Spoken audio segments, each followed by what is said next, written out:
This happened last summer, and I still can't take my mind off the whole situation. It's by far the scariest thing that's ever happened to me. First things first, I am a female and I am 20 years old. I live in a small village in England. It's beautiful, and I've lived here my whole life, so I have many good memories here.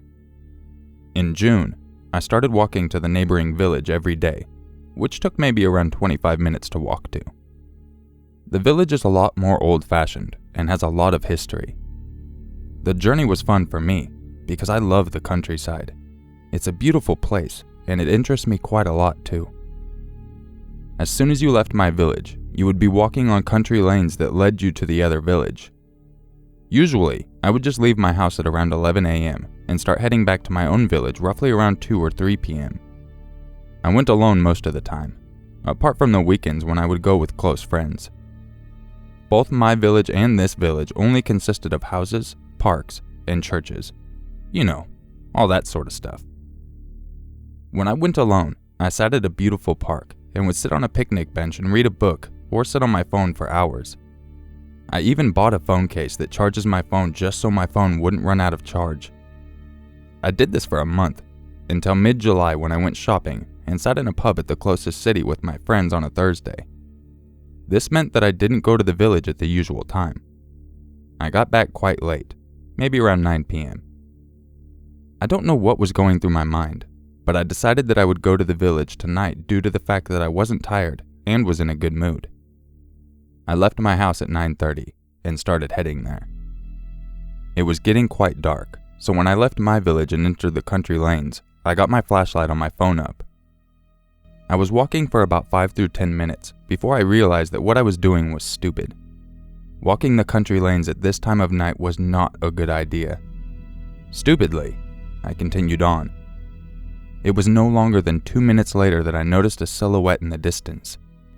It was standing about 20 yards away next to a sign that told you which direction you could turn.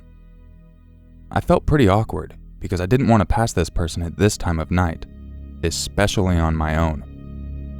I crossed the road to walk on the opposite side, and the person was just standing there, and they were staring at the ground.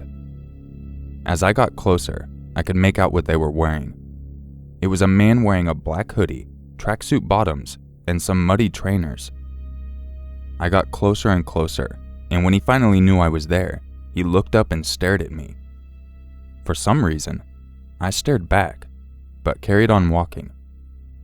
I kept walking straight for about 10 seconds, until I heard him walking behind me. I turned around, and he had crossed the road to my side. I then noticed his face. I was terrified and disgusted. He looked like he had been on drugs for most of his life, and must have been in his mid-30s. I couldn't turn around now. I was halfway there and knew for a fact that he would follow me if I did. I didn't know what to do. I still had at least 10 minutes of walking left, and was in the middle of nowhere. No people were around, and the closest building was in the village. I had no friends in the area either, so I couldn't go to anybody's house. I started walking faster, but so did he. I was petrified at this point. Things like this don't happen to people like me. Or that's what I thought. I started to cry a little, and then I heard him say in the most horrifying and evil tone I've ever heard, "You can't escape me, young lady."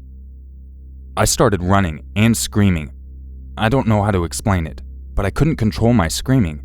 It was like I was automatically doing it, if that makes sense. He started running too, and he was much faster than me. Could this whole scenario get any worse? I thought to myself.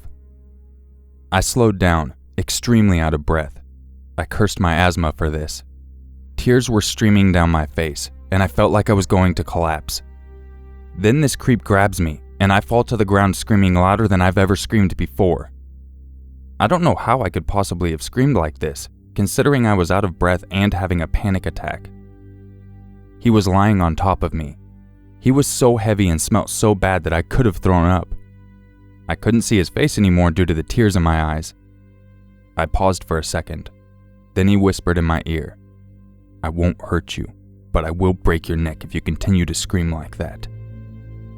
Regardless of what he just said, I continued for what felt like an eternity.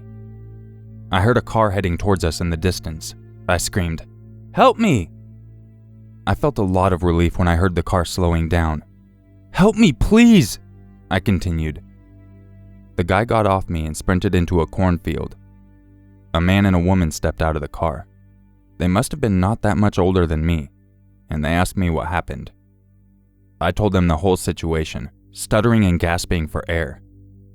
The woman sat with me and gave me some water, and luckily she had an inhaler. The man shouted for the creep, who we could all still see sprinting extremely fast down the field, then took off after him.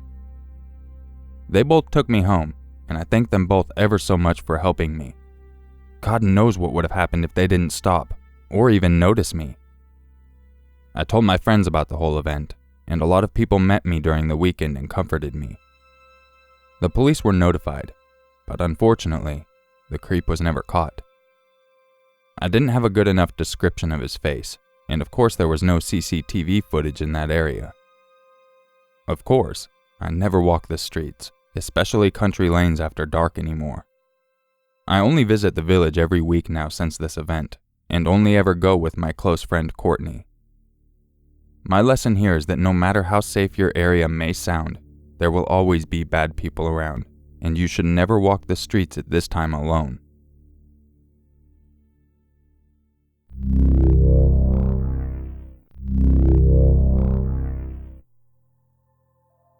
The night I'm going to talk about was nearly the last night of my life, and I gained a strong belief in fate after it. It's early August 2014. I'm 17 years old and working a late shift at McDonald's, one of my first part-time jobs. It's a Saturday, and my best friend, with whom I just started to go out drinking, is disappointed because I'm at work. The shift is unusually quiet. At 7 p.m., the manager declares that one of the newbies, myself and another guy, can go home. It comes down to a coin toss, which I win. I know this sounds dumb, but that coin toss nearly cost me my life.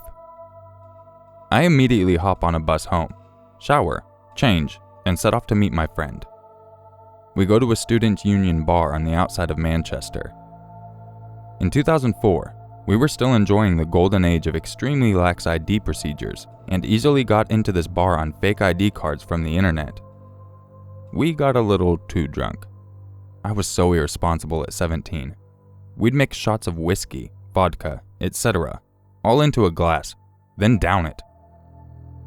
While screwing around on the dance floor, I knocked a guy's drink out of his hand. He started to blow up, and I promptly walked away. His friends kicked me in the back as I did so. I later learned that he had been kicked out after throwing a bottle at my head, which missed me, so I had no idea that it had even happened. We left the club, which led out into a passage beside the college it was attached to. This passage fed through onto the busiest road running through our town, but it was about 2 a.m. and dead quiet. By this point, my buddy had bumped into some old friends from our high school and didn't notice me break away from the group.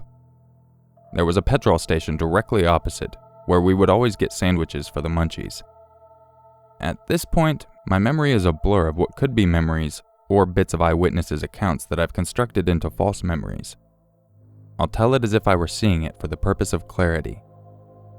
I was drunk off my face. I walked/jogged towards the garage. A car came from the car park adjoining the passage. It was long, the path, so it easily cleared the park and got out onto the road before I got there. As I stepped out into the road, this car had, unknown to me, accelerated to 30 miles per hour and struck my right leg as I placed it forward on the ground. This is incredibly important to the story and my survival. First, about the car. Oh God, how I was lucky that I was dealing with the chump from the club. He had a typical, look-at-me modified car with a low bumper. It was nearly touching the pavement. This resulted in my foot being scooped up. A regular bumper would likely have buckled and shattered my ankle at this angle, so I'm told. So, it hits my right leg. I'm in the middle of stride and this saves my life. The car instantly snaps both bones in my lower leg, but crucially, it spins me like a coin around on the side, not over the bonnet and roof. I break 2 ribs on my right side as I hit the bonnet, and puncture a lung too. My right forearm impacts the passenger side window as I'm flipped around the car, UK car layout, and the glass destroys my arm. I later see in the hospital that it was akin to taking an ice cream scoop down to the bone. I bounced off the car and onto the road at this point. My landing couldn't have been more unlucky. I land on the shattered fragments of window and essentially roll across a lake of glass, shredding my arms. I don't honestly know if I remember this. Writing this story, I get fragments of super realistic memories, but it's like my mind is saying, hell no, and recalling them before I can properly picture them, and it makes me feel sick. I guess that's regression for you. My best friend at the time called my parents and an ambulance.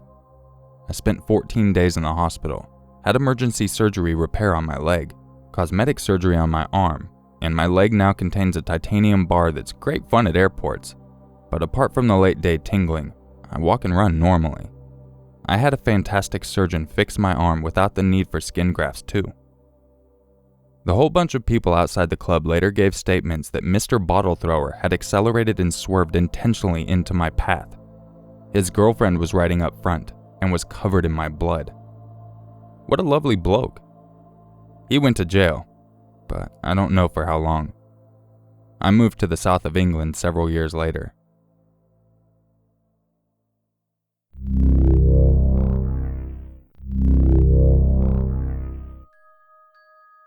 If you enjoyed this video, don't forget to leave a like, subscribe, and share it with your friends.